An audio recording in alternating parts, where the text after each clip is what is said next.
이사기 라이브시 그나나 리포드노 이사나 라이크 바드나 아이 손을 비르가 라이크 그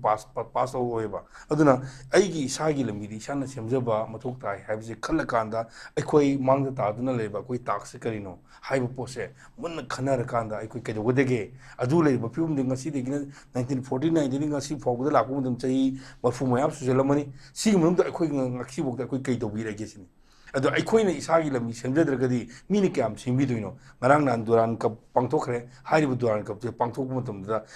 अदो मगी सना लेबा Manipur अखोइगी national song तो तोगु मतमदा मी कनो थोआ लेबा अदो बेवार जु तोबिदाबा अदुगी सना लेबा अखोइगी लेबाक सिगो एबा एथेम साइ हाई एथेम साइदरे अदु फोगदा बेवार तोबिदाबा अदुगा लेरिबा कनो ऑफिसर मयाम सुंदुना लाइ अखोइगी मी आमो फोग याव यावदबदि मोय खंगदा तोरगा असिगी पेंदबदि मयाम फोगिदबो सिनेबा अदरो लेबिरिबा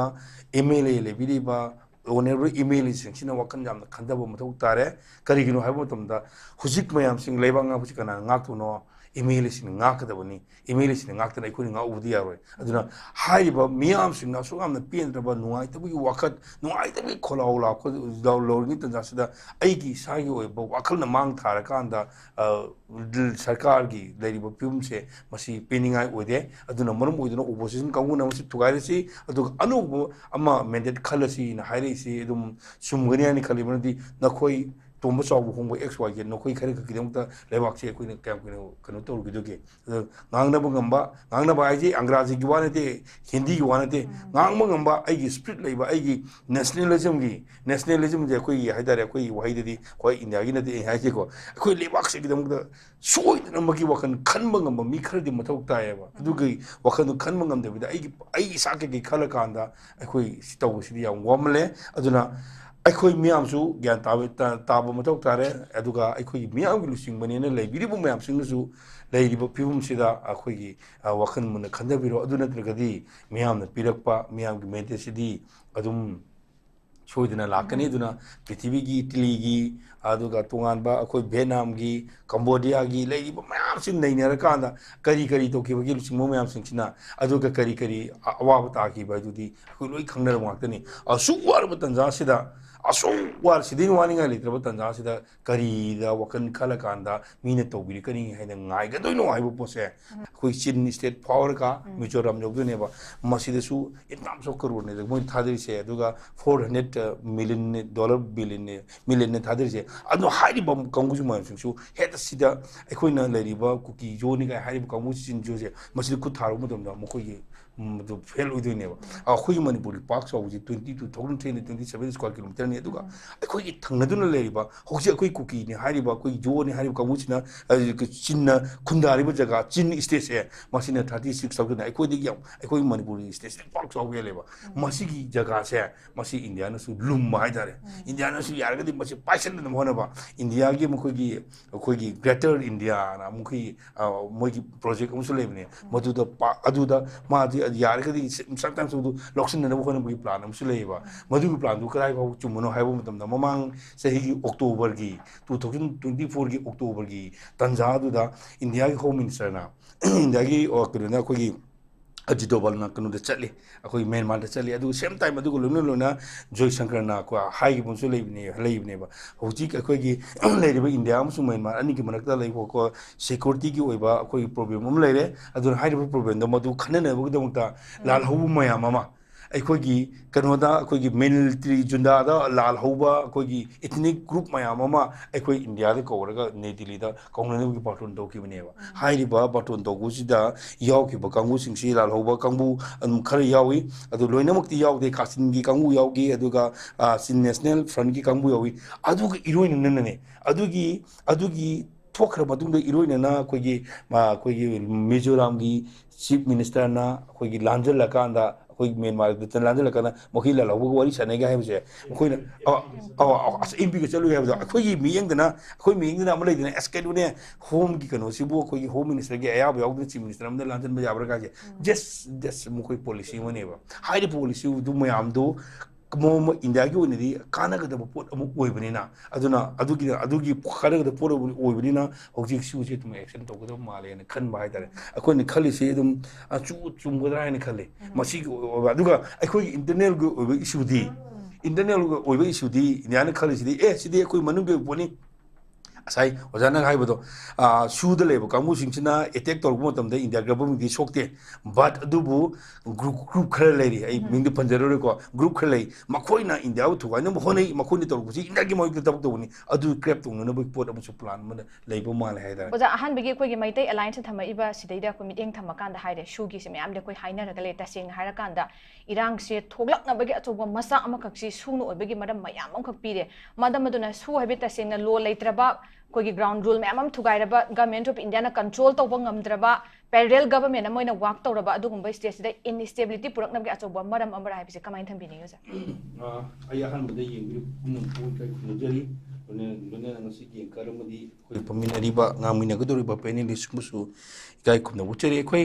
mamang su ke ara khanna hire several times koi na su gi maram sida yamna explanation togre adu hojiksi su ji koi na pam mi ba potu koi na kone gi lebak sibu tangdu laita ba pibum munda porak na phone ba matamda suspension of operation samna su hire kangbu singsina ayet papi haidana koi na kanna haiba taragu su government of india gi magi digidi makhoida yamna kanba akanba midi engma yengdebagi mong ama oina ui ado masigi matangda koigi government na suspension of operation thamiba kangbu singse karamaina treat torokpano haibigi matang yam samna ai thamjage 1997 gi tanja aduda koigi manipur si yamna koigi north east da koi anuba tin sama laki kadino haiba matamda 1997 gi matamda koigi north east da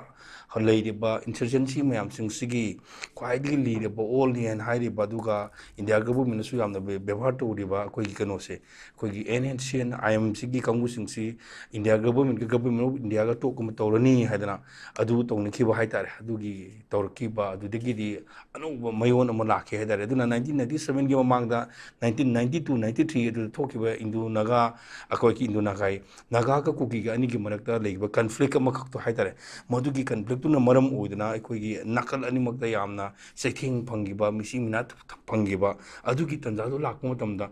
hojiki NS 1997 da NS and IM da india government ka tok tok matamda kano da kuki sing da angpa ma makoi da fawi ba haitare kari na fawi no ai matamda makoi matamda makoi na hairisi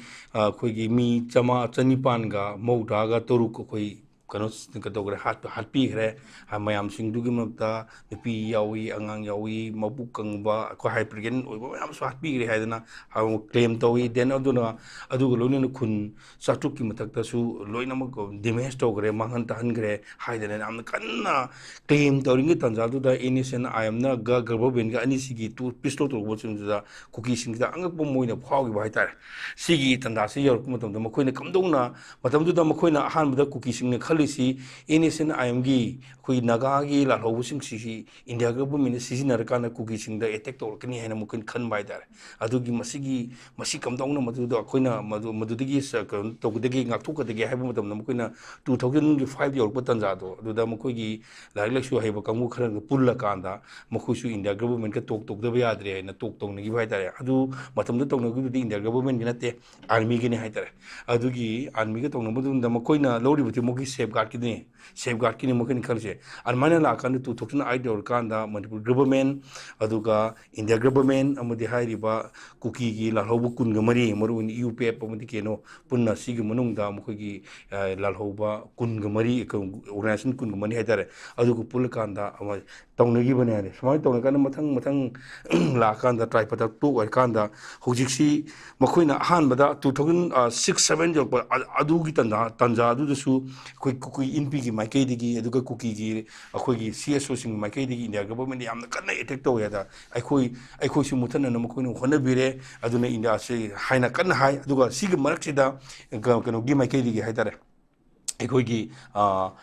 naga singi makai digi makoi gi lalau sing haibatare ko NSN IM gi makai digi makoi na pami ba demand adu phangna bu damta tongan ba policy ji maming hong kan da akoi gi han ba greater nagaland ani su da southern nagaland adigi somang surprise state adigi alternative arrangement gain matang ola la khu da makoi da ki ba faul ba digi makoi na maru oina makoi na hana khalmi plan du ga to wi are haidana tawr kana makoi na hena naksina na bu hone gi ba tare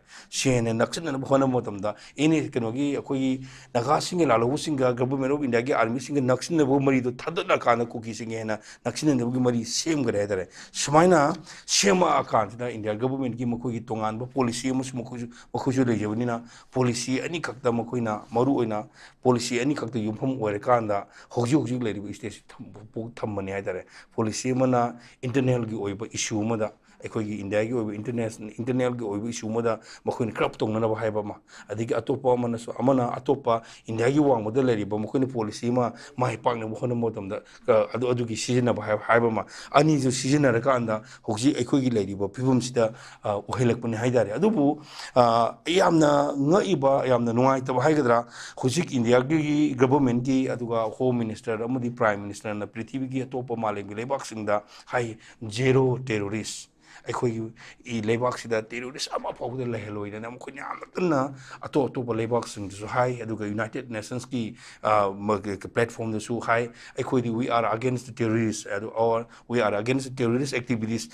terrorist की activities की मायोक्ता activist ma'am मायोक्ता अखोई लेबनी है चाउथोकना high अदुना कुइद्रिंगे की ममांगदा अखोई कनोदा अखोई Jammu and Kashmir दा थोकिबा थौदोकना मरम ओइदना पहलगाम दा थोकिबा थौदोकना मरम ओइदना इंडिया का पाकिस्तान का मरक अनी बुक लान सोंगने हाइतारे हारिबो लान सोंगने से हेते नते अदुगुम लब खुलाई पाइबो मियोय कांगु खरा अदुसो आउटसाइड गी लाखने हाइबो कांगु सिंग दुना नुपी अंगांग दा कुत थारबा नुपी अंगांग दा कुत थाय हाइबगी नमादा अदु यामना ngaiबदी पहलगाम दा थोबो थौदोक तो नुपी सिंग खंदोग नुपा सिंग नोमि कापेबो अदु मकोने टेररिस्ट ने हाइना मकोइना लौरकांदा अदुगुम टेररिस्ट मैम तो तौननबोगदमुक्ता ngarang na du हुजुक हुजुक सिंदु ऑपरेशन सिंदु की मतंग दाम कन ngangne अनुमाइना फावगदि इंडिया गवर्नमेंट अखोई की एक्शन लौकी अदुबु लाइबक तिबदि अखोई की मणिपुर की दा चंगसलकांदा अदुगुम लो खुलाई पाइबा कंगु कनम खुलाई पाइबा अखोइना दि हाइरिबा अखोई इंडिजिनस पीपल सिंग हाइरिबा अतोपा लेबाक तगी लाकपा खुलाई पाइबा कंगु सिंगसिना समजरबा इनोसेंट सिंगदा नोंगै कापा अदुगा इनोसेंट सिदा मरु ओइना अंगांग सही था निपान खक्तिंग यावबा नुपी अंगांग यावबा नोंमैनि कापा आ कांदा लेरेन खंगा पावबदा एक्शन कैत लौदबा से असाई ममांग हाइबिकिबा पेरल गवर्नमेंट अम लेरिबरने गाइना हाइरकबा अदुगा टोप मणिपुर एलायंस कुंबा ऑर्गेनाइजेशन मनगा गवर्नमेंट का हाइरि से हाइबम थोपनी हाइब पोट अमदम लई अदुगा अइगी खंगजबा पोटा सस्पेंशन ऑफ ऑपरेशन दा मोखिना तौनेरिबसि सही कोदिंग एक्शन तौबनी सही एक्सटेंशन लोरकांदा अदुगा हाइरबा एक्सटेंशन अदुदा मखोइदा लेरिबा सुगी केम द मी क्या लई केम क्या लई हाइरबा केम के मयाम सिंगदु ngaiबदी अखोइना आइना यामना उसी तंदा हाइनिंगबदी हाइरबा केम सिंगदो मरुदा मणिपुर की गवर्नमेंट इंडिया की गवर्नमेंट शांति पुरक्नब होनब मतमदा इंडिया की आर्मी दा नोंमत सुकुत थागिद्रबा अदुकुम नोंगै पाइबा कांगुसिंग ग्रुप कुनग मरीदो अदुना शांति की वरी सानर कांदा मखोई की लेहनगदुरब सुगी केम सिंगदो अदु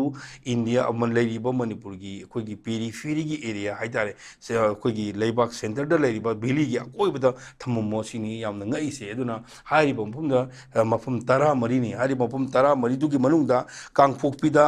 अखोई की मखोई की केम से मरी नि लेरिसे अदुगा चुचानपुरदा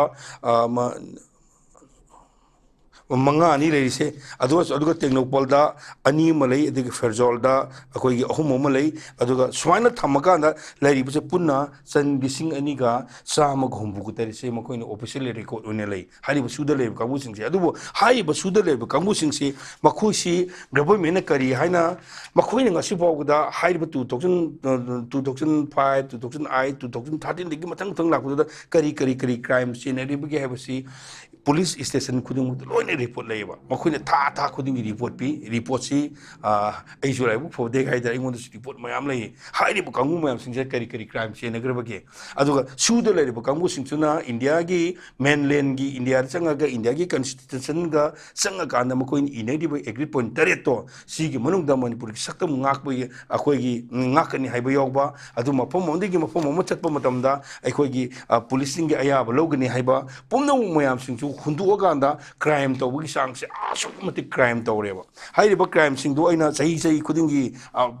ꯄꯟꯗꯕꯤꯗ ꯏꯔꯥꯏ ꯂꯥꯏꯅ ꯑꯩꯅ ꯁꯨꯝ ꯏꯔꯥꯏ ꯂꯥꯏꯅꯀꯣ ꯑꯩꯅ ꯁꯨꯝ ꯃꯌꯥꯝꯗ ꯇꯥꯕꯤꯔꯤꯕ ꯃꯌꯥꯝꯁꯤ ꯈꯤꯇꯪ ꯋꯥꯈꯜ ꯅꯨꯡꯉꯥꯏꯖꯅꯅꯕ ꯀꯩꯅꯣ ꯇꯧꯅꯅꯕ ꯑꯩꯉꯣꯟꯗ ꯐꯪꯖꯕꯗ ꯍꯥꯏꯇꯥꯔꯦ ꯒ꯭ꯔꯥꯎꯟ ꯔꯨꯜꯗ ꯂꯩꯔꯤꯕ ꯀꯥꯡꯕꯨꯁꯤꯡꯁꯦ ꯃꯈꯣꯏꯅ ꯄꯨꯂꯤꯁꯁꯤꯡꯁꯤꯅ ꯑꯩꯈꯣꯏꯒꯤ ꯃꯈꯣꯏꯅ ꯂꯩꯕ ꯀ꯭ꯔꯥꯏꯝꯁꯦ ꯇꯧꯕ ꯀ꯭ꯔꯥꯏꯝꯁꯤꯒꯤ ꯃꯇꯨꯡꯗ ꯃꯈꯜ ꯑꯅꯤ ꯊꯣꯛꯅ ꯈꯥꯏꯗꯣꯛꯏ ꯑꯃꯅ ꯑꯩꯈꯣꯏ ꯂꯤꯁ ꯇꯧꯕ ꯍꯥꯏꯕ ꯑꯃ ꯏꯟꯂꯤꯁ ꯇꯧꯕ ꯑꯩꯈꯣꯏꯒꯤ ꯑꯟꯂꯤꯁ ꯀꯦꯗꯔ ꯍꯥꯏꯕ ꯑꯃ ꯑꯗꯨꯒ ꯂꯤꯁ ꯀꯦꯗꯔ ꯍꯥꯏꯕ ꯑꯃ ꯃꯔꯨꯑꯣꯏꯅ ꯑꯩꯈꯣꯏꯒꯤ ꯂꯩꯔꯤꯕꯁꯤ ꯑꯩꯈꯣꯏꯒꯤ ꯍꯥꯟꯅ ꯃꯣꯏ ꯃꯃꯤꯡꯗ ꯑꯩꯈꯣꯏ ꯁꯤ ꯌꯥꯎꯅꯤ ꯍꯥꯏꯕꯒꯤ ꯂꯤꯁ ꯂꯩꯈꯤꯕ ꯀꯥꯡꯕꯨꯒꯤꯅ ꯀ꯭ꯔꯥꯏꯝ ꯇꯧꯕ ꯑꯃ ꯑꯗꯨꯒ ꯑꯗꯨꯗ ꯌꯥꯎꯗꯕ ꯃꯈꯣꯏꯒꯤꯗꯤ ꯑꯣꯏꯕ ꯁꯦ ꯈꯨꯗꯝ ꯑꯣꯏꯅ ꯀꯦ ꯑꯥꯔꯒꯤ ꯖꯦꯠ ꯑꯥꯔꯒꯤ ꯑꯗꯨꯒ ꯀꯦ ꯂꯩꯒꯤ ꯑꯗꯨꯗꯤ ꯑꯣꯏꯕ ꯑꯗꯨꯒ ꯅꯪ ꯀꯅꯥꯅ ꯑꯩ ꯀꯦꯗꯗꯤ ꯌꯥꯎꯏ ꯍꯥꯏꯔꯒ ꯑꯩꯒꯤ ꯂꯤꯁꯇꯗꯤ ꯌꯥꯎꯔꯝꯗꯕ ꯑꯗꯨꯃꯥꯏꯅ ꯒ꯭ꯔꯨꯞ ꯂꯤꯁ ꯑꯅꯤ ꯊꯣꯛꯅ ꯈꯥꯏꯗꯣꯛꯑꯦꯕ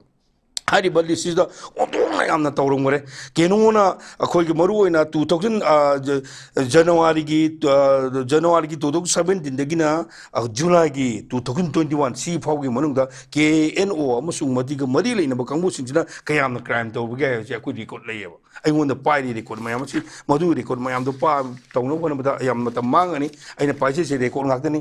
ꯊꯥ ꯈꯨꯗꯤꯡꯒꯤ ꯀꯔꯤ ꯃꯈꯣꯏꯅ ꯀꯩꯗꯧꯏ ꯑꯟꯂꯤꯁꯇꯦꯗ ꯌꯥꯎꯕ ꯀꯥꯡꯕꯨ ꯂꯤꯁꯇꯦꯗ ꯌꯥꯎꯕ ꯀꯔꯤ ꯇꯧꯏꯁꯦ ꯂꯣꯏ ꯌꯥꯎꯏ FIR ꯀꯔꯤ ꯂꯣꯏ ꯌꯥꯎꯏ ꯍꯥꯏꯇꯥꯔꯦ ꯑꯗꯨꯒꯨꯝꯕ ꯃꯌꯥꯝꯁꯤꯡꯁꯦ ꯍꯥꯏꯇꯥꯔꯦ ꯑꯗꯨꯒꯨꯝꯕ ꯃꯌꯥꯝꯁꯤꯡꯁꯦ ꯑꯩꯅ ꯐꯪꯖꯔꯤꯁꯤ ꯑꯩꯈꯣꯏ ꯀꯩꯅꯣꯗꯒꯤ ꯐꯪꯕꯅꯤ ꯑꯩꯈꯣꯏꯒꯤ ꯁꯔꯀꯥꯔꯒꯤ ꯐꯣꯡꯗꯣꯛꯄ ꯌꯥꯗꯕ ꯂꯩꯔꯝꯒꯅꯤ ꯑꯗꯨꯕꯨ ꯑꯩꯗꯤ ꯀꯣꯀꯣꯃꯤꯗ ꯑꯩꯅ ꯂꯩꯖꯔꯤꯉꯩꯗ ꯑꯩꯈꯣꯏ ꯃꯌꯥꯝꯅ ꯐꯦꯁꯕꯨꯛ ꯀꯩꯅꯣꯗ ꯊꯥꯖꯟꯕꯤꯔꯛꯄꯗꯒꯤ ꯑꯩ ꯅꯣꯂꯦꯖ ꯂꯩꯖꯕꯅꯤ ꯍꯥꯏꯇꯥꯔꯦ ꯁꯤꯗ ꯍꯥꯏꯅ ꯑꯩꯈꯣꯏꯒꯤ ꯑꯣꯐꯤꯁꯤꯌꯦꯜꯁꯤꯡꯅ ꯂꯥꯟꯅ ꯂꯧꯕꯤꯗꯅꯕ ꯑꯩ ꯊꯝꯖꯔꯤ ꯑꯗꯨꯒ ꯑꯩꯅ ꯍꯧꯖꯤꯛꯁꯤ ꯄꯣꯏꯟꯗ ꯂꯥꯛꯑꯀꯥꯟꯗ ꯍꯧꯖꯤꯛ ꯂꯩꯔꯤꯕ ꯀꯥꯡꯕꯨꯁꯤꯡ ꯑꯩꯅ ꯑꯩꯅ ꯎꯠꯆꯅꯤꯡꯉꯤꯕꯗꯤ ꯑꯇꯩ ꯅꯠꯇꯦ ꯍꯥꯏꯔꯤꯕ ꯃꯌꯥꯝꯁꯤꯡꯁꯦ ꯀ꯭ꯔꯥꯏꯝ ꯌꯥꯝ ꯇꯧꯔꯦ ꯀꯌꯥꯝ ꯇꯧꯔꯦ ꯈꯪꯉꯐꯥꯎꯗ ꯑꯗꯨꯒ ꯍꯧꯖꯤꯛꯀꯤ ꯂꯥꯟꯁꯤꯒ ꯃꯔꯤ ꯂꯩꯅꯅ ꯑꯩꯈꯣꯏꯅ ꯀ꯭ꯔꯥꯏꯝꯗ ꯑꯗꯨꯒꯨꯝꯕ ꯁꯁꯄꯦꯟꯁꯟ ꯑꯣꯄꯔꯦꯁꯟ ꯌꯥꯎꯔꯤꯕ ꯀꯥꯡꯕꯨ ꯃꯌꯥꯝꯁꯤꯡꯁꯤꯗ ꯈꯨꯠꯂꯥꯏ ꯄꯥꯏꯔꯒ ꯏꯅꯣꯁꯦꯟ ꯃꯌꯥꯝꯗ ꯅꯣꯡꯃꯩ ꯀꯥꯞꯄꯦꯅ ꯈꯪꯉꯕ ꯐꯥꯎꯕꯗ ꯀꯔꯤꯒꯤꯗꯃꯛꯇ ꯏꯟꯗꯤꯌꯥ ꯒꯚꯔꯟꯃꯦꯟꯠꯅ ꯌꯦꯡꯕꯤꯗꯕꯅꯣ ꯁꯤꯅꯦꯕ ꯂꯥꯛꯆꯒꯦ ꯉꯁꯥꯏ ꯃꯇꯥꯡꯗ ꯑꯩꯈꯣꯏ ꯃꯃꯥꯡꯗ ꯂꯥꯛꯈꯤꯕ ꯗꯤꯕꯂꯞꯃꯦꯟꯠꯁꯤꯡ ꯈꯔꯗ ꯔꯤꯁꯦꯟꯠ ꯗꯤꯕꯂꯞꯃꯦꯟꯠꯁꯤꯡꯗ ꯍꯥꯏꯇꯥꯔꯦ ꯑꯩꯈꯣꯏꯒꯤ ꯑꯅꯧꯕ ꯒꯚꯔꯟꯃꯦꯟꯠꯅ ꯐꯣꯝ ꯇꯧꯒꯗꯕ ꯑꯣꯏꯇꯥꯔꯒꯗꯤ ꯑꯩꯈꯣꯏꯒꯤ ꯂꯩꯔꯤꯕ ꯀꯨꯀꯤꯖꯣꯒꯤ ꯑꯩꯈꯣꯏ ꯂꯦꯖꯤꯁꯂꯦꯇꯔꯁꯤꯡꯁꯦ ꯌꯥꯎꯕ ꯌꯥꯔꯣꯏ ꯀꯨꯀꯤ ꯏꯟꯄꯨꯒꯤ ꯃꯐꯝꯗꯒꯤ ꯐꯣꯡꯗꯣꯛꯈꯤꯕ ꯂꯩ ꯂꯣꯏꯅꯅ ꯑꯩꯈꯣꯏ ꯋꯥꯔꯤ ꯁꯥꯟꯅꯕꯒꯤ ꯃꯇꯥꯡꯁꯤꯗ ꯁꯨꯒꯤ ꯂꯩꯔꯤꯕ ꯒ꯭ꯔꯨꯞꯁꯤꯗ ꯌꯥꯝꯅ ꯁꯤꯒꯅꯤꯐꯤꯀꯦꯟ ꯑꯣꯏꯕ ꯔꯣꯜ ꯑꯃ ꯄꯤꯔꯛꯄ ꯋꯥꯔꯤ ꯁꯥꯟꯅꯕꯗꯤ ꯃꯣꯏꯅ ꯂꯣꯏ ꯁꯥꯟꯅꯔ ꯌꯥꯔꯦ ꯍꯥꯏꯕꯒꯤ ꯄꯣꯠ ꯑꯃꯒ ꯇꯧꯈꯤꯕ ꯁ꯭ꯋꯥꯏꯗ ꯍꯣꯜ ꯑꯣꯐ ꯗꯤ ꯀꯨꯀꯤ ꯄꯣꯂꯤꯇꯤꯛꯁꯁꯦ ꯂꯣꯏꯅꯃꯛ ꯑꯩꯈꯣꯏꯒꯤ ꯀꯩꯅꯣꯗ ꯑꯦꯕꯖꯣꯔꯕ ꯇꯧꯈꯤꯕꯒꯤ ꯄꯣꯠ ꯁꯨꯃꯥꯏꯅꯁꯨ ꯂꯥꯛꯄꯒꯤ ꯃꯑꯣꯡ ꯑꯃꯁꯨ ꯂꯩꯕꯁꯤꯗ ꯁꯨꯗ ꯂꯥꯛꯆꯅꯤꯡꯕꯁꯤꯗ ꯑꯣꯖꯥꯅꯁꯨ ꯉꯁꯥꯏ ꯊꯝꯕꯤꯈꯤꯕ ꯑꯩꯈꯣꯏꯒꯤ ꯒꯚꯔꯟꯃꯦꯟꯠ ꯑꯣꯐ ꯏꯟꯗꯤꯌꯥꯒꯤ ꯉꯁꯥꯏꯒꯤ ꯄꯣꯂꯤꯁꯤ ꯑꯅꯤꯗꯣ ꯑꯣꯖꯥ ꯑꯦꯛꯁꯇꯔꯅꯦꯜ ꯏꯟꯇꯔꯅꯦꯜ ꯁꯨꯁꯦ ꯁꯤꯖꯤꯟꯅꯕꯒꯤ ꯁꯤ ꯃꯇꯥꯡꯒꯤꯗ ꯍꯥꯏꯇꯥꯔꯦ ꯃꯁꯤ ꯑꯩꯈꯣꯏꯅ ꯀꯔꯤ ꯃꯔꯝꯒꯤꯗꯃꯛꯇ ꯃꯥꯒꯤ ꯑꯦꯛꯁꯇꯦꯟ ꯇꯧꯔꯛꯄ ꯌꯥꯕꯒꯤ ꯄꯣꯠꯇ ꯁꯨꯃꯥꯏꯅ ꯁꯨꯝ ꯊꯝꯕꯁꯦ ꯑꯃꯨꯛꯀ ꯈꯤꯇꯪ ꯃꯅꯨꯡ ꯍꯟꯖꯤꯟꯅ ꯍꯥꯏꯇꯥꯔꯦ ꯐꯦꯛꯇꯔ ꯑꯅꯤꯗ ꯌꯦꯡꯀꯥꯟꯗ ꯀꯃꯥꯏꯅ ꯊꯝꯕꯤꯅꯤ ꯑꯣꯖꯥ ꯑꯩ ꯊꯝꯖꯒꯦ ꯉꯁꯥꯏ ꯀꯩꯅꯣ ꯑꯅꯤꯅꯁꯨ ꯌꯥꯝꯅ ꯈꯪꯗꯕ ꯃꯌꯥꯝꯁꯨ ꯇꯥꯛꯄꯤꯈ꯭ꯔꯦ ꯍꯥꯏꯇꯥꯔꯦ ꯑꯗꯣ ꯃꯌꯥꯝ ꯇꯥꯕꯤꯔꯤꯕꯁꯤꯡꯁꯨ ꯑꯩꯈꯣꯏꯅ ꯍꯧꯖꯤꯛ ꯂꯩꯔꯤꯕ ꯁꯨꯒꯤ ꯀꯩꯅꯣꯁꯦ ꯑꯗꯨꯝ ꯑꯩ ꯁꯥꯡꯗꯔꯛꯇꯕ ꯃꯥꯜꯂꯦ ꯑꯗꯨꯝ ꯁꯥꯡꯗꯔꯛꯇꯕ ꯃꯥꯜꯂꯦ ꯃꯣꯏ ꯍꯥꯟꯅ ꯃꯃꯥꯡꯗ ꯑꯩꯈꯣꯏꯒꯤ ꯍꯣꯝ ꯃꯤꯅꯤꯁꯇꯔꯅ 2024ꯒꯤ ꯑꯩꯈꯣꯏꯒꯤ ꯑꯣꯛꯇꯣꯕꯔ ꯑꯗꯨꯋꯥꯏꯗ ꯀꯩꯅꯣꯁꯨ ꯇꯧꯈꯤꯕꯅꯤ ꯍꯥꯏꯇꯥꯔꯦ ꯑꯗꯣ ꯁꯥꯡꯗꯔꯛꯀꯗꯕ ꯃꯥꯜꯂꯤꯕꯒꯤ ꯃꯔꯝꯗꯤ ꯀꯔꯤꯒꯤꯅꯣ ꯍꯥꯏꯕ ꯃꯇꯝꯗ ꯑꯩꯅ ꯉꯁꯥꯏ ꯃꯃꯥꯡꯗ ꯍꯥꯏꯖꯕ ꯃꯈꯣꯏꯅ ꯏꯟꯗꯤꯌꯥꯒꯤ ꯄꯣꯠꯁꯤ ꯃꯈꯣꯏꯒꯤ ꯒꯤꯞ ꯑꯦꯟ ꯇꯦꯛ ꯄꯣꯂꯤꯁꯤ ꯍꯥꯏꯇꯥꯔꯦ ꯏꯟꯗꯤꯌꯥꯅꯁꯨ ꯀꯥꯟꯅꯕ ꯂꯧꯕ ꯃꯣꯏꯗꯒꯤ ꯑꯗꯨꯒ ꯍꯥꯏꯔꯤꯕ ꯂꯥꯜꯍꯧꯕ ꯀꯥꯡꯕꯨ ꯍꯥꯏꯇꯥꯔꯦ ꯑꯩꯈꯣꯏꯒꯤ ꯃꯤꯇꯣꯞ ꯃꯤꯌꯥꯟꯆꯥ ꯂꯥꯜꯍꯧꯕ ꯀꯥꯡꯕꯨꯁꯤꯡꯗꯣ ꯑꯗꯨꯅꯁꯨ ꯏꯟꯗꯤꯌꯥꯗꯒꯤ ꯀꯥꯟꯅꯕ ꯂꯧꯕ ꯑꯅꯤꯒꯤ ꯀꯥꯟꯅꯕ ꯂꯧꯕꯅꯤ ꯍꯥꯏꯇꯥꯔꯦ ꯑꯗꯨꯕꯨ ꯍꯧꯖꯤꯛꯁꯦ ꯑꯩꯈꯣꯏꯗ ꯀꯟꯐ꯭ꯌꯨꯖ ꯆꯠꯄ ꯍꯥꯏꯇꯥꯔꯦ ꯀꯟꯐ꯭ꯌꯨꯖ ꯆꯠꯄ ꯃꯇꯝꯗ ꯀꯔꯤꯒꯤꯅꯣ ꯃꯣꯏ ꯀꯥꯟꯅꯕ ꯂꯧꯖꯩ ꯏꯟꯗꯤꯌꯥꯗ ꯌꯥꯝ ꯃꯥꯡꯖꯒꯗꯕ ꯄꯣꯠ ꯍꯥꯏꯔꯤꯕ ꯀꯥꯡꯕꯨꯁꯤꯡꯁꯦ ꯍꯥꯏꯔꯤꯕ ꯈꯨꯠꯂꯥꯏ ꯄꯥꯏꯕ ꯀꯥꯡꯕꯨ ꯃꯌꯥꯝꯁꯤꯡꯁꯤꯗ ꯈꯨꯠ ꯊꯥꯔꯨꯕ ꯃꯇꯝꯗ ꯏꯟꯗꯤꯌꯥꯗ ꯌꯥꯝ ꯁꯣꯛꯂꯛꯀꯗꯕ ꯄꯣꯠ ꯑꯃꯈꯛ ꯂꯩꯌꯦ ꯃꯗꯨꯒꯤ ꯁꯣꯛꯀꯗꯕ ꯄꯣꯠꯁꯨ ꯀꯩꯅꯣ ꯍꯥꯏꯗ ꯏꯟꯗꯤꯌꯥꯅꯦ ꯑꯩꯈꯣꯏꯒꯤ ꯑꯗꯨꯒ ꯍꯧꯖꯤꯛꯀꯤ ꯃꯈꯣꯏꯅ ꯂꯝꯕꯤ ꯑꯆꯧꯕ ꯑꯩꯈꯣꯏꯒꯤ ꯑꯦꯛ ꯏꯁ ꯄꯣꯂꯤꯁꯤꯅ ꯍꯥꯏꯕ ꯑꯃ ꯂꯩꯁꯦ ꯃꯁꯤ ꯀꯜꯀꯇꯥꯗꯒꯤ ꯑꯩꯈꯣꯏ ꯂꯝꯕꯤ ꯁꯦꯝꯕ ꯍꯧꯔꯛꯄꯅꯤ ꯏꯟꯗꯤꯌꯥ ꯃ꯭ꯌꯥꯟꯃꯥꯔ ꯑꯗꯨꯒ ꯊꯥꯏꯂꯦꯟ ꯑꯗꯨꯒ ꯁꯤꯒꯤ ꯑꯗꯨꯒꯤ IMTT ꯍꯥꯏꯅ ꯔꯣꯗ ꯑꯃ ꯁꯤꯒꯤꯁꯤꯗ ꯃꯈꯣꯏꯅ ꯊꯥꯗꯔꯤꯁꯤ ꯑꯦꯛ ꯏꯁ ꯄꯣꯂꯤꯁꯤ ꯍꯥꯏꯇꯥꯔꯦ ꯃꯁꯤꯗ ꯑꯩꯈꯣꯏꯗ ꯎꯔꯤꯕ ꯑꯩꯈꯣꯏꯒꯤ ꯂꯝꯕꯤꯗ ꯊꯥꯗꯔꯤꯁꯤ ꯀꯩꯅꯣꯒꯤ USA ꯗꯣꯂꯔ ꯕꯤꯂꯦꯠ 250ꯅꯤ ꯍꯥꯏꯇꯥꯔꯦ 250ꯁꯤ ꯌꯥꯝꯈ꯭ꯔꯕ ꯑꯦꯃꯥꯎꯟꯅꯦꯕ ꯃꯁꯤ ꯑꯦꯃꯥꯎꯟꯁꯤ ꯃꯁꯤꯒꯤ ꯂꯥꯟꯁꯤ ꯀꯩꯅꯣꯗ ꯀꯨꯀꯤꯁꯤꯡꯗ ꯀꯔꯤꯒꯨꯝꯕ ꯈꯨꯠ ꯊꯥꯔꯨꯕ ꯃꯇꯝꯗ ꯃꯈꯣꯏ ꯐꯦꯜ ꯑꯣꯏꯕꯒꯤ ꯃꯆꯥꯛ ꯑꯃ ꯂꯩꯌꯦꯕ ꯃꯔꯝꯗꯤ ꯃꯈꯣꯏꯒꯤ ꯌꯦꯛꯅꯕ ꯑꯣꯏꯔꯨꯔꯒꯗꯤ ꯑꯗꯨꯒ ꯁꯦꯝ ꯇꯥꯏꯝ ꯑꯗꯨꯒ ꯆꯞ ꯃꯥꯟꯅꯅ ꯏꯟꯗꯤꯌꯥꯅ ꯁꯦꯝꯃꯤꯁꯦ ꯂꯝꯕꯤ ꯑꯅꯤꯅꯤ ꯑꯃꯅ ꯂꯦꯟ ꯔꯨꯠ ꯍꯥꯏꯕ ꯑꯃ ꯑꯗꯨꯒ ꯁꯣꯝꯗ ꯀꯜꯀꯇꯥꯗꯒꯤ ꯁꯤ ꯔꯨꯠ ꯁꯦꯝꯃꯛꯄꯅꯦꯕ ꯀꯜꯀꯇꯥꯗꯒꯤ ꯁꯤꯠꯋꯦ ꯄ꯭ꯔꯣꯖꯦꯛꯇꯣ ꯑꯗꯨ ꯁꯤꯠꯋꯦꯅ ꯑꯩꯈꯣꯏ ꯄꯣꯔꯠ ꯑꯃ ꯂꯩꯀꯣ ꯑꯔꯀꯥꯟꯒꯤ ꯖꯒꯥꯗ ꯑꯗꯨ ꯌꯧꯅꯕ ꯍꯣꯠꯅꯕ ꯃꯇꯝꯗ ꯃꯥꯒꯤ ꯑꯁꯥꯡꯕꯁꯤ 539 ꯀꯤꯂꯣꯃꯤꯇꯔꯅꯦꯕ ꯑꯗꯨꯒꯤ 539 ꯀꯤꯂꯣꯃꯤꯇꯔꯗꯨꯒꯤ ꯁꯤꯠꯋꯦ ꯄ꯭ꯔꯣꯖꯦꯛꯇꯒꯤ ꯃꯌꯥꯝꯅꯒ ꯑꯇꯣꯞꯄ ꯄꯦꯅꯦꯂꯤꯁ ꯃꯌꯥꯝꯅ ꯍꯥꯏꯅꯕ Kaladan haibdo Kaladan gi project na Kaladan gi o sidwe gi laga Kaladan ka khalaga mai kanu yok tu ne ba koi chin state power ka Mizoram yok tu ne ba masida su inam so crore ne moi thadri se aduga $400 million ne thadri se adu hairi bam kangu su ma su het sida ekoi na leri ba kuki jo ni ga hairi kangu chin jo se masida ku tharu mo dom da mo koi ꯃꯗꯨ fail ꯑꯣꯏꯗꯣꯏꯅꯦꯕ ꯑꯩꯈꯣꯏꯒꯤ ꯃꯅꯤꯄꯨꯔꯒꯤ ꯄꯥꯛ ꯆꯥꯎꯕꯁꯤ 2027 square ꯀꯤꯂꯣꯃꯤꯇꯔꯅꯤ ꯑꯗꯨꯒ ꯑꯩꯈꯣꯏꯒꯤ ꯊꯪꯅꯗꯨꯅ ꯂꯩꯔꯤꯕ ꯍꯧꯖꯤꯛ ꯑꯩꯈꯣꯏ ꯀꯨꯀꯤꯅꯤ ꯍꯥꯏꯔꯤꯕ ꯑꯩꯈꯣꯏ ꯖꯣꯅꯤ ꯍꯥꯏꯔꯤꯕ ꯀꯥꯡꯕꯨꯁꯤꯅ ꯆꯤꯟꯅ ꯈꯨꯟꯗꯥꯔꯤꯕ ꯖꯒꯥ ꯆꯤꯟ ꯁ꯭ꯇꯦꯠꯁꯦ ꯃꯁꯤꯅ 36,000 ꯑꯩꯈꯣꯏꯗꯒꯤ ꯌꯥꯝ ꯑꯩꯈꯣꯏꯒꯤ ꯃꯅꯤꯄꯨꯔꯒꯤ ꯁ꯭ꯇꯦꯠꯁꯦ ꯄꯥꯛ ꯆꯥꯎꯕ ꯍꯦꯜꯂꯦꯕ ꯃꯁꯤꯒꯤ ꯖꯒꯥꯁꯦ ꯃꯁꯤ ꯏꯟꯗꯤꯌꯥꯅꯁꯨ ꯂꯨꯝꯕ ꯍꯥꯏꯇꯥꯔꯦ ꯏꯟꯗꯤꯌꯥꯅꯁꯨ ꯌꯥꯔꯒꯗꯤ ꯃꯁꯤ ꯄꯥꯏꯁꯟꯅꯅꯕ ꯍꯣꯠꯅꯕ ꯏꯟꯗꯤꯌꯥꯒꯤ ꯑꯩꯈꯣꯏꯒꯤ ꯒ꯭ꯔꯦꯇꯔ ꯏꯟꯗꯤꯌꯥꯅ ꯑꯩꯈꯣꯏꯒꯤ ꯃꯣꯏꯒꯤ ꯄ꯭ꯔꯣꯖꯦꯛ ꯑꯃꯁꯨ ꯂꯩꯕꯅꯦ ꯑꯗꯨꯗ ꯃꯥꯗꯤ ꯌꯥꯔꯒꯗꯤ sometimes ꯂꯧꯁꯤꯟꯅꯅꯕ ꯍꯣꯠꯅꯕꯒꯤ ꯄ꯭ꯂꯥꯟ ꯑꯃꯁꯨ ꯂꯩꯌꯦꯕ ꯃꯗꯨꯒꯤ ꯄ꯭ꯂꯥꯟꯗꯨ ꯀꯗꯥꯏꯐꯥꯎ ꯆꯨꯝꯕꯅꯣ ꯍꯥꯏꯕ ꯃꯇꯝꯗ ꯃꯃꯥꯡ ꯆꯍꯤꯒꯤ ꯑꯣꯛꯇꯣꯕꯔꯒꯤ 2024ꯒꯤ ꯑꯣꯛꯇꯣꯕꯔꯒꯤ ꯇꯟꯖꯥꯗꯨꯗ ꯏꯟꯗꯤꯌꯥꯒꯤ ꯍꯣꯝ ꯃꯤꯅꯤꯁꯇꯔꯅ ꯏꯟꯗꯤꯌꯥꯒꯤ ꯀꯩꯅꯣꯅ ꯑꯩꯈꯣꯏꯒꯤ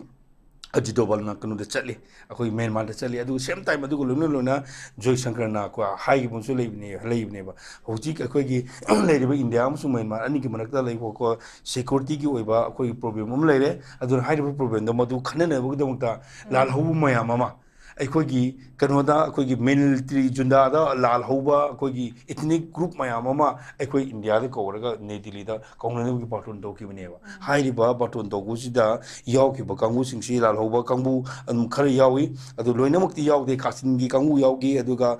ꯆꯤꯟ ꯅꯦꯁꯅꯦꯜ ꯐ꯭ꯔꯟꯠꯀꯤ ꯀꯥꯡꯕꯨ ꯌꯥꯎꯏ ꯑꯗꯨꯒ ꯏꯔꯣꯏꯅꯅꯅꯦ ꯑꯗꯨꯒꯤ ꯊꯣꯛꯈ꯭ꯔ ꯃꯇꯨꯡꯗ ꯏꯔꯣꯏꯅꯅ ꯑꯩꯈꯣꯏꯒꯤ ꯃꯤꯖꯣꯔꯥꯝꯒꯤ ꯆꯤꯐ ꯃꯤꯅꯤꯁꯇꯔꯅ ꯑꯩꯈꯣꯏꯒꯤ ꯂꯥꯟꯖꯜꯂꯀꯥꯟꯗ ꯑꯩꯈꯣꯏ ꯃ꯭ꯌꯥꯟꯃꯥꯔꯗ ꯂꯥꯟꯖꯜꯂꯀꯥꯟꯗ ꯃꯈꯣꯏ ꯂꯥꯜꯍꯧꯕꯒ ꯋꯥꯔꯤ ꯁꯥꯟꯅꯩꯒ ꯍꯥꯏꯕꯁꯦ ꯃꯈꯣꯏꯅ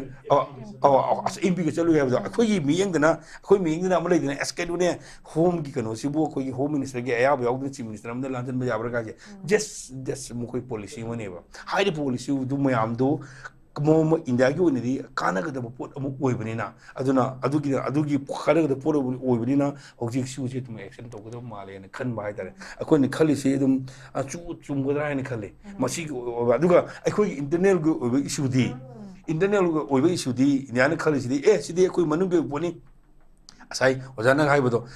ꯁꯨꯗ ꯂꯩꯕ ꯀꯥꯡꯕꯨꯁꯤꯡꯁꯤꯅ ꯑꯦꯇꯦꯛ ꯇꯧꯔꯛꯄ ꯃꯇꯝꯗ ꯏꯟꯗꯤꯌꯥ ꯒꯚꯔꯟꯃꯦꯟꯠꯇꯤ ꯁꯣꯛꯇꯦ ꯕꯠ ꯑꯗꯨꯕꯨ ꯒ꯭ꯔꯨꯞ ꯈꯔ ꯂꯩꯔꯤ ꯑꯩ ꯃꯤꯡꯗꯤ ꯄꯟꯖꯔꯔꯣꯏꯀꯣ ꯒ꯭ꯔꯨꯞ ꯈꯔ ꯂꯩ ꯃꯈꯣꯏꯅ ꯏꯟꯗꯤꯌꯥꯕꯨ ꯊꯨꯒꯥꯏꯅꯕ ꯍꯣꯠꯅꯩ ꯃꯈꯣꯏꯅ ꯇꯧꯔꯛꯄꯁꯤ ꯏꯟꯗꯤꯌꯥꯒꯤ ꯃꯥꯌꯣꯛꯇ ꯊꯕꯛ ꯇꯧꯕꯅꯤ ꯑꯗꯨ ꯀ꯭ꯔꯦꯞ ꯇꯧꯅꯅꯕꯒꯤ ꯄꯣꯠ ꯑꯃꯁꯨ ꯄ꯭ꯂꯥꯟ ꯑꯃꯗ ꯂꯩꯕ ꯃꯥꯜꯂꯦ ꯍꯥꯏꯇꯥꯔꯦ ꯑꯗꯨꯒꯤ ꯄꯣꯠ ꯌꯦꯡꯀꯥꯟꯗ ꯁꯤꯒꯤꯗꯤ ꯏꯔꯥꯏ ꯂꯥꯏꯅ ꯇꯧꯕ ꯉꯝꯒꯅꯤ ꯍꯥꯏꯅ ꯈꯜꯂꯀꯥꯟꯗ ꯁꯨꯒꯤ ꯄꯣꯠꯁꯦ ꯑꯗꯨꯝ ꯁꯥꯡꯊꯕꯅꯤ ꯍꯥꯏꯅ ꯈꯜꯂꯦ ꯑꯗꯨꯕꯨ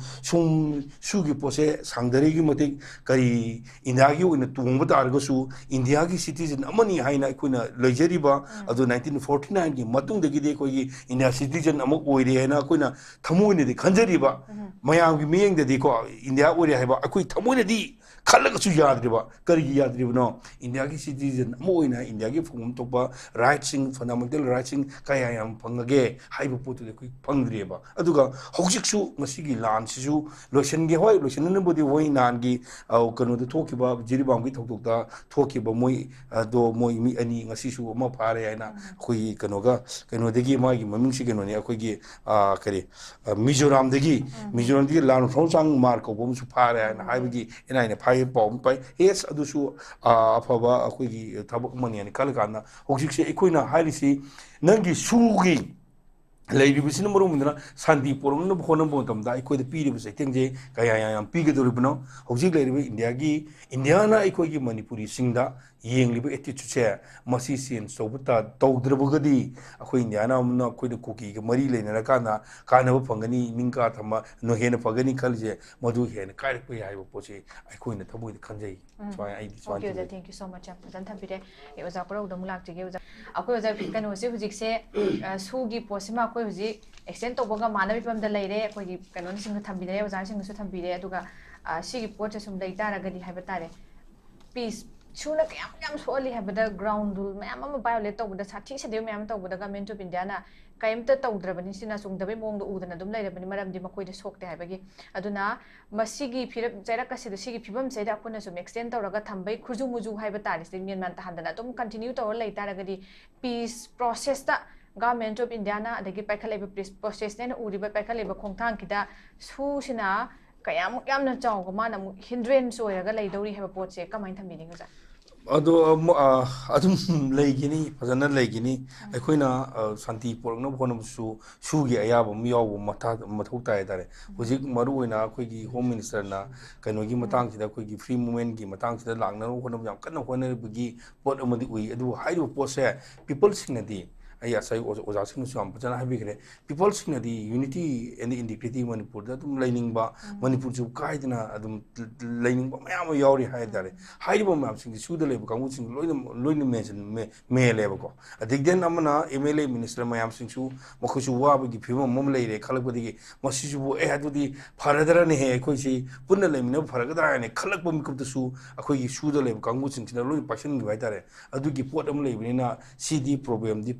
ꯏꯑꯣꯏꯗ ꯑꯣꯏꯗꯨꯅ ꯂꯩꯔꯦ ꯁꯤꯒꯨꯝꯕ ꯑꯣꯏꯗꯨꯅ ꯂꯩꯔꯤꯕ ꯇꯥꯟꯖꯥꯁꯤꯗ ꯑꯩꯈꯣꯏ ꯉꯁꯥꯏ ꯃꯃꯥꯡꯗꯁꯨ ꯄꯟꯕꯤꯈꯤꯕ ꯑꯩꯈꯣꯏꯒꯤ ꯏꯁꯥꯒꯤ ꯀꯩꯅꯣꯁꯦ ꯏꯁꯥꯒꯤ ꯂꯥꯏꯕꯛꯁꯦ ꯀꯅꯥꯅ ꯂꯦꯞꯄꯗꯣꯏꯅꯣ ꯏꯁꯥꯅ ꯂꯥꯏꯔꯤꯛ ꯄꯥꯗꯅ ꯑꯩ ꯏꯁꯣꯔꯅ ꯄꯤꯔꯒ ꯂꯥꯏꯔꯤꯛꯈꯛꯁꯨ ꯄꯥꯁ ꯇꯧꯔꯣꯏꯕ ꯑꯗꯨꯅ ꯑꯩꯒꯤ ꯏꯁꯥꯒꯤ ꯂꯝꯕꯤꯗꯤ ꯏꯁꯥꯅ ꯁꯦꯝꯖꯕ ꯃꯊꯧ ꯇꯥꯏ ꯍꯥꯏꯕꯁꯦ ꯈꯜꯂꯀꯥꯟꯗ ꯑꯩꯈꯣꯏ ꯃꯥꯡꯗ ꯇꯥꯗꯨꯅ ꯂꯩꯕ ꯑꯩꯈꯣꯏ ꯇꯥꯛꯁꯦ ꯀꯔꯤꯅꯣ ꯍꯥꯏꯕ ꯄꯣꯠꯁꯦ ꯃꯨꯟꯅ ꯈꯟꯅꯔꯀꯥꯟꯗ ꯑꯩꯈꯣꯏ ꯀꯩꯗꯧꯒꯗꯒꯦ ꯑꯗꯨ ꯂꯩꯔꯤꯕ ꯐꯤꯕꯝꯗꯤ ꯉꯁꯤꯗꯒꯤꯅ 1949ꯗꯒꯤ ꯉꯁꯤ ꯐꯥꯎꯕꯗ ꯂꯥꯛꯄ ꯃꯇꯝ ꯆꯍꯤ 30 ꯃꯌꯥꯝ ꯁꯨꯖꯜꯂꯝꯃꯅꯤ ꯁꯤꯒꯤ ꯃꯅꯨꯡꯗ ꯑꯩꯈꯣꯏ ꯉꯁꯤꯐꯥꯎꯗ ꯑꯩꯈꯣꯏ ꯀꯩ ꯇꯧꯕꯤꯔꯒꯦ ꯁꯤꯅꯤ ꯑꯗꯣ ꯑꯩꯈꯣꯏꯅ ꯏꯁꯥꯒꯤ ꯂꯝꯕꯤ ꯁꯦꯝꯖꯗ꯭ꯔꯒꯗꯤ ꯃꯤꯅ ꯀꯌꯥꯝ ꯁꯦꯝꯕꯤꯗꯣꯏꯅꯣ ꯉꯔꯥꯡ ꯅꯍꯥꯟ ꯗꯨꯔꯥꯟ ꯀꯞ ꯄꯥꯡꯊꯣꯛꯈ꯭ꯔꯦ ꯍꯥꯏꯔꯤꯕ ꯗꯨꯔꯥꯟ ꯀꯞꯁꯦ ꯄꯥꯡꯊꯣꯛꯄ ꯃꯇꯝꯗ ꯑꯗꯨꯗ ꯃꯣꯏꯒꯤ ꯁꯅꯥ ꯂꯩꯕꯥꯛ ꯃꯅꯤꯄꯨꯔꯅ ꯑꯩꯈꯣꯏꯒꯤ ꯅꯦꯁꯅꯦꯜ ꯁꯣꯡꯗꯣ ꯇꯧꯕ ꯃꯇꯝꯗ ꯃꯤ ꯀꯩꯅꯣ ꯊꯣꯛꯍꯜꯂꯦꯕ ꯑꯗꯨ ꯕꯦꯕꯥꯔꯁꯨ ꯇꯧꯕꯤꯗꯕ ꯑꯗꯨꯒꯤ ꯁꯅꯥ ꯂꯩꯕꯥꯛ ꯑꯩꯈꯣꯏꯒꯤ ꯂꯩꯕꯥꯛꯁꯤꯒꯤ ꯑꯣꯏꯕ ꯑꯦꯟꯊꯦꯝ ꯍꯥꯏꯇꯥꯔꯦ ꯑꯗꯨ ꯐꯥꯎꯕꯗ ꯕꯦꯕꯥꯔ ꯇꯧꯕꯤꯗꯕ ꯑꯗꯨꯒ ꯂꯩꯔꯤꯕ ꯀꯩꯅꯣ ꯑꯣꯐꯤꯁꯔ ꯃꯌꯥꯝꯁꯤꯡꯗꯨꯅ ꯑꯩꯈꯣꯏꯒꯤ ꯃꯤ ꯑꯃꯐꯥꯎ ꯌꯥꯎꯗꯕꯗꯤ ꯃꯣꯏ ꯈꯛꯇ ꯇꯧꯔꯒ ꯑꯁꯤꯒꯤ ꯄꯦꯟꯗꯕꯗꯨꯗꯤ ꯃꯌꯥꯝ ꯐꯥꯎꯕꯤꯗꯕ꯭ꯔꯥ ꯁꯤꯅꯦꯕ ꯑꯗꯨꯅ ꯂꯩꯕꯤꯔꯤꯕ ꯑꯦꯝ ꯑꯦꯜ ꯑꯦ ꯂꯩꯕꯤꯔꯤꯕ ꯑꯣꯅꯔꯦꯕꯜ ꯑꯦꯝ ꯑꯦꯜ ꯑꯦꯁꯤꯡꯁꯤꯅ ꯋꯥꯈꯜ ꯌꯥꯝꯅ ꯈꯟꯊꯕ ꯃꯊꯧ ꯇꯥꯔꯦ ꯀꯔꯤꯒꯤꯅꯣ ꯍꯥꯏꯕ ꯃꯇꯝꯗ ꯍꯧꯖꯤꯛ ꯃꯌꯥꯝꯁꯤꯡ ꯂꯩꯕꯥꯛ ꯉꯥꯛꯄꯁꯤ ꯀꯅꯥꯅ ꯉꯥꯛꯇꯣꯏꯅꯣ ꯑꯦꯝ ꯑꯦꯜ ꯑꯦꯁꯤꯡꯅ ꯉꯥꯛꯀꯗꯕꯅꯤ ꯑꯦꯝ ꯑꯦꯜ ꯑꯦꯁꯤꯡꯅ ꯉꯥꯛꯇꯅ ꯑꯩꯈꯣꯏꯅ ꯉꯥꯛꯎꯕꯗꯤ ꯌꯥꯔꯣꯏ ꯑꯗꯨꯅ ꯍꯥꯏꯔꯤꯕ ꯃꯤꯌꯥꯝꯁꯤꯡꯅ ꯑꯁꯨꯛ ꯌꯥꯝꯅ ꯄꯦꯟꯗ꯭ꯔꯕ ꯅꯨꯡꯉꯥꯏꯇꯕꯒꯤ ꯋꯥꯈꯜ ꯅꯨꯡꯉꯥꯏꯇꯕꯒꯤ ꯈꯣꯜꯂꯥꯎ ꯂꯧꯔꯤꯉꯩ ꯇꯥꯟꯖꯥꯁꯤꯗ ꯑꯩꯒꯤ ꯏꯁꯥꯒꯤ ꯑꯣꯏꯕ ꯋꯥꯈꯜꯅ ꯃꯥꯡ ꯊꯥꯔꯀꯥꯟꯗ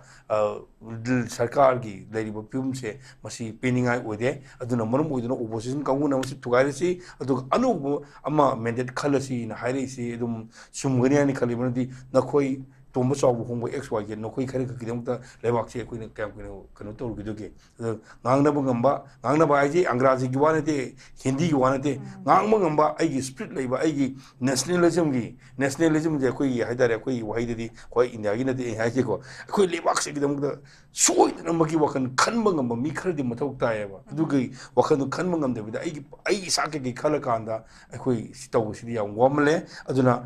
ꯑꯩꯈꯣꯏ ꯃꯤꯌꯥꯝꯁꯨ ꯒ꯭ꯌꯥꯟ ꯇꯥꯕ ꯃꯊꯧ ꯇꯥꯔꯦ ꯑꯗꯨꯒ ꯑꯩꯈꯣꯏꯒꯤ ꯃꯤꯌꯥꯝꯒꯤ ꯂꯨꯆꯤꯡꯕꯅꯦꯅ ꯂꯩꯕꯤꯔꯤꯕ ꯃꯌꯥꯝꯁꯤꯡꯅꯁꯨ ꯂꯩꯔꯤꯕ ꯐꯤꯕꯝꯁꯤꯗ ꯑꯩꯈꯣꯏꯒꯤ ꯋꯥꯈꯜ ꯃꯨꯟꯅ ꯈꯟꯊꯕꯤꯔꯣ ꯑꯗꯨ ꯅꯠꯇ꯭ꯔꯒꯗꯤ ꯃꯤꯌꯥꯝꯅ ꯄꯤꯔꯛꯄ ꯃꯤꯌꯥꯝꯒꯤ ꯃꯦꯟꯗꯦꯠꯁꯤꯗꯤ ꯑꯗꯨꯝ ꯁꯣꯏꯗꯅ ꯂꯥꯛꯀꯅꯤ ꯑꯗꯨꯅ ꯄ꯭ꯔꯤꯊꯤꯕꯤꯒꯤ ꯏꯇꯂꯤꯒꯤ ꯑꯗꯨꯒ ꯇꯣꯉꯥꯟꯕ ꯑꯩꯈꯣꯏ ꯚꯤꯌꯦꯠꯅꯥꯝꯒꯤ ꯀꯝꯕꯣꯗꯤꯌꯥꯒꯤ ꯂꯩꯔꯤꯕ ꯃꯌꯥꯝꯁꯤ ꯅꯩꯅꯔꯀꯥꯟꯗ ꯀꯔꯤ ꯇꯧꯈꯤꯕꯒꯦ ꯂꯨꯆꯤꯡꯕ ꯃꯌꯥꯝꯁꯤꯡꯁꯤꯅ ꯑꯗꯨꯒ ꯀꯔꯤ ꯑꯋꯥꯕ ꯇꯥꯈꯤꯕ ꯍꯥꯏꯗꯨꯗꯤ ꯑꯩꯈꯣꯏ ꯂꯣꯏ ꯈꯪꯅꯔꯕ ꯉꯥꯛꯇꯅꯤ ꯑꯁꯨꯛ ꯋꯥꯔꯕ ꯇꯥꯟꯖꯥꯁꯤꯗ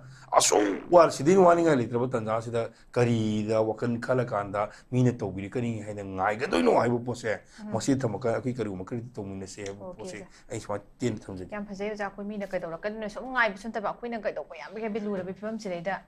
ꯇꯧꯕꯩ ꯇꯉꯥꯏ ꯐꯗꯕꯗꯣ ꯊꯝꯕꯤꯔꯦ ꯑꯩ ꯂꯣꯏꯁꯤꯜ